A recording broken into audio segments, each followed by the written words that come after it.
Welcome to Kumari special. இன்னைக்கு chicken கிசர்ட் roast எப்படி செய்யலாம் அப்படிங்கறத இந்த வீடியோல பார்க்கலாம். இந்த சிக்கன் கிசர்டை வந்து சில பேர் வந்து கல்லீரல்னு சொல்லுவாங்க, சில பேர் வந்து இறப்பைன்னு சொல்லுவாங்க. இந்த கன்னியாகுமரி ஏரியாஸ்ல வந்து நாங்கள் வந்து மாங்கான்னு அதை சொல்லுவோம். இந்த சிக்கனோட கல்லீரல் வச்சு எப்படி ரொம்ப டேஸ்டியான ரோஸ்ட் பண்ணலாம் அப்படிங்கிறத இந்த வீடியோவில் பார்க்கலாம். சிக்கன் கிசர்ட் ரோஸ்ட் பண்ணுறதுக்கு நான் இன்றைக்கி 1/2 கிலோ அளவு கோழியோட இறப்பை எடுத்திருக்கேன். இந்த இறப்பையை வந்து நல்லா கழுவி சுத்தம் பண்ணிவிட்டு இந்த மாதிரி வந்து சின்ன சின்ன துண்டுகளாக வந்து கட் பண்ணி வச்சுக்கோங்க. நீங்கள் முழுசாக கூட போடலாம், பட் இந்த மாதிரி கட் பண்ணி போடும்போது நமக்கு வந்து சீக்கிரமே குக் ஆகும். இந்த இறப்பையை வந்து நீங்கள் கழுவும் போது வினிகரும் கொஞ்சமாக உப்பு சேர்த்து கழுவும் போது நமக்கு வந்து ஸ்மெல் ஏதாவது இருந்ததுன்னா போயிடும். இனி ரோஸ்ட்டுக்கு தேவையான மசாலா ரெடி பண்ண ஆரம்பிச்சிடலாம். அதுக்கு ஒரு மிக்ஸி ஜாரில் ஒரு 3 பெரிய வெங்காயத்தை இந்த மாதிரி பொடியாக நறுக்கி வச்சுருக்கேன். இதை போடலாம். கூடவே ஒரு பெரிய சைஸ் தக்காளி, அப்புறம் ஒரு கைப்பிடி அளவு கறிவேப்பிலை, இது எல்லாத்தையும் போட்டு நல்லா அரைச்சி எடுத்துடலாம். பாருங்கள், இந்த மாதிரி நல்லா அரைச்சி எடுத்துருங்க. இனி ரோஸ்ட் செய்ய ஆரம்பிச்சிடலாம். ஃபஸ்ட்டு ஒரு பேனில் ஒரு 2 டேபிள் ஸ்பூன் அளவு தேங்காய் எண்ணெய் எடுத்துக்கோங்க. மேக்ஸிமம் வந்து ஃப்ரை ரோஸ்ட்டு இந்த மாதிரி பண்ணும்போது நீங்கள் வந்து சுத்தமான தேங்காய் எண்ணெய் எடுத்துக்கிட்டிங்கன்னா அதனோட டேஸ்ட்டே வந்து வேறு லெவலில் இருக்கும். எண்ணெய் காஞ்சதும் ஸ்டவ்வை சிம்மில் வச்சுட்டு ஒரு சின்ன துண்டு பிரிஞ்சி இலை, ஒரு சின்ன துண்டு பட்டை, ஒரு 3 ஏலக்காய், கூடவே ஒரு 3 கிராம்பு வாசனைக்காக இதெல்லாம் போட்டு லைட்டாக ரோஸ்ட் பண்ணலாம். இது கூடவே ஒரு டீஸ்பூன் அளவு பெருஞ்சீரகம்,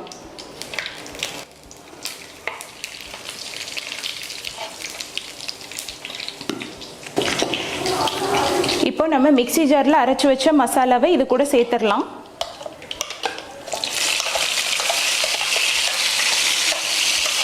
இந்த வெங்காயம் தக்காளியை இந்த மாதிரி அரைச்சி போடாமல் நீங்கள் வந்து பொடியாக கட் பண்ணி நல்லா வதக்க கூட செய்யலாம். ஆனால் இந்த மாதிரி அரைச்சி போடும்போது நமக்கு வந்து வதக்குற டைம் சேவ் ஆகும், அதே நேரத்தில் சாப்பிடும் போதும் ரொம்ப டிஸ்டர்பன்ஸாக இருக்காது.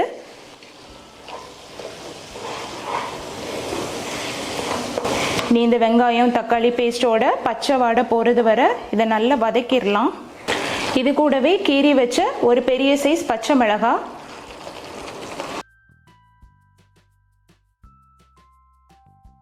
இப்போ இது கூடவே ஒரு டேபிள் ஸ்பூன் அளவு இஞ்சி பூண்டு விழுது சேர்க்கலாம்.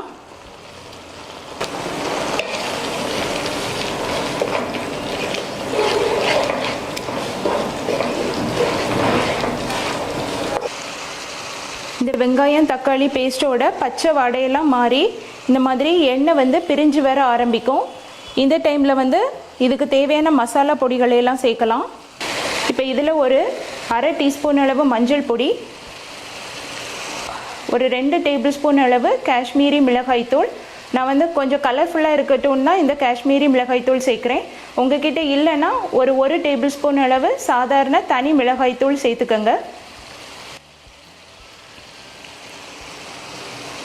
கூடவே ஒரு 1/2 டேபிள் ஸ்பூன் அளவு தனியாத்தூள், மல்லிப்பொடி, கூடவே ஒரு 1/2 டீஸ்பூன் அளவு கரம் மசாலா பொடி, எல்லாத்தையும் போட்டு நல்லா மிக்ஸ் பண்ணிடலாம். ஒரு நிமிஷம் சிம்மில் வச்சு நல்லா அதை கலந்து விடுங்க.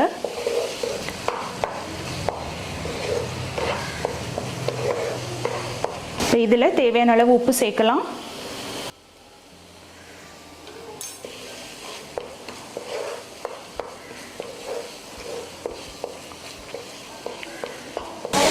இனி கழுவி வச்ச இந்த இறப்பை துண்டுகளை இதில் சேர்த்துடலாம்.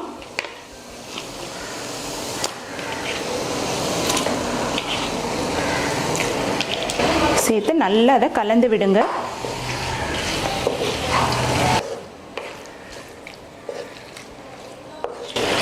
இந்த மாதிரி நல்லா கலந்துட்டு இப்போ இதில் வந்து ஒரு கப் அளவு தண்ணி ஊற்றலாம்.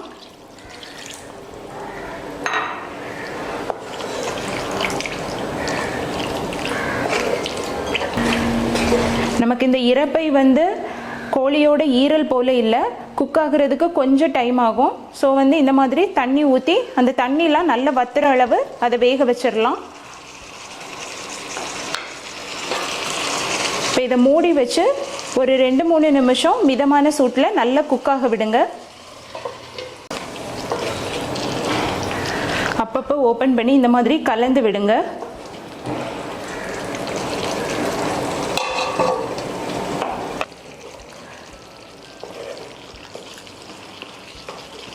ஒரு 3-4 நிமிஷம் மூடி வச்சு குக் பண்ணிவிட்டு இனி வந்து நம்ம ஓப்பனில் வச்சு குக் பண்ணலாம்.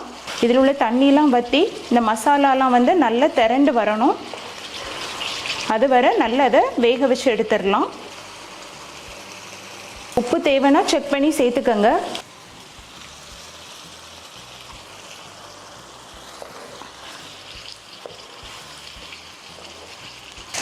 பாருங்கள், மசாலாவில் உள்ள தண்ணிலாம் நல்லா வற்றிட்டு இதுக்கு மேலே பொடியாக நறுக்குன மல்லி இலை தூவி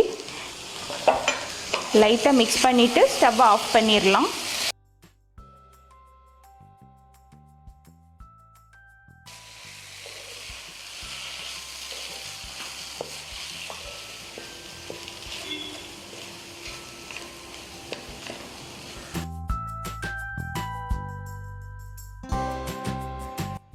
அவ்வளோதாங்க, எப்படி ரொம்ப ஈஸியாக சிக்கன் கல்லீரல் ரோஸ்ட் பண்ணலாம் அப்படிங்கிறத பார்த்தோம்.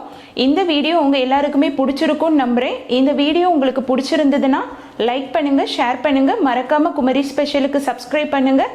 இன்னும் ஒரு அட்டகாசமான ரெசிபியில் நெக்ஸ்ட் வீடியோவில் உங்கள் எல்லாரையுமே மீட் பண்ணுறேன். Until then, bye from Soumya.